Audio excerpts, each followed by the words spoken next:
Gujarat police ભરતી board દ્વારા હાલમાં ચાલી રહેલી પોલીસ ભરતી પ્રક્રિયામાં જામનગર જિલ્લા પોલીસ હેડક્વાર્ટર ખાતે જે રનિંગ માટેનું ગ્રાઉન્ડ આવેલું છે ત્યાં આ પ્રક્રિયા ચાલુ હોય તે દરમિયાન એક ગેરરીતિનો બનાવ ધ્યાને આવતા જેની બાબતે Jamnagar city B division police station ખાતે ફરિયાદ દાખલ કરવામાં આવેલી છે. તે બનાવની વિગત મુજબ આ કામના જે આરોપી છે અર્જુનસિંહ સુતુભા જાડેજા અને શિવભદ્રસિંહ જસુસિંહ જાડેજા તેમના દ્વારા પોતાના રનિંગ દરમિયાનની જે આરએફઆઈડી ચીપ હોય છે તે રનિંગ દરમિયાન બીજાને આપી અને દોડવા બાબતનો ગુનો દાખલ કરવામાં આવેલો છે. જેમાં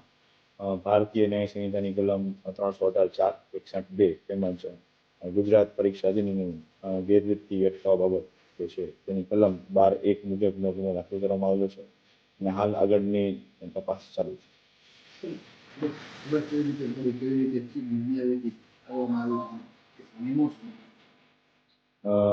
જે આ પગમાં આરએફઆઈડી ચીપ બાંધવામાં આવતી હોય છે એ રનિંગ દરમિયાન તેમના પગમાં રાખી અને સંપૂર્ણ જેટલા 13 રાઉન્ડ મારવાના હોય છે તે 13 રાઉન્ડ દરમિયાન પોતાના પગમાં રાખવાની હોય છે. તેના અનુસંધાને જ એનું માર્કિંગ અથવા તેના લેફ્ટનું જે કાઉન્ટિંગ હોય છે એ થતું હોય છે. પરંતુ સદરવું જે આરોપીઓ છે તેમના દ્વારા પોતાના એક વ્યક્તિની ચીપ બીજા વ્યક્તિને આપી દેવામાં આવેલી હતી અને જેના અનુસંધાને જે ટેકનિકલ એનાલિસિસના અંદાજે આ બાબતને ધ્યાને આવેલું હતું અને જેના આધારે ગુનો નોંધવામાં આવેલો.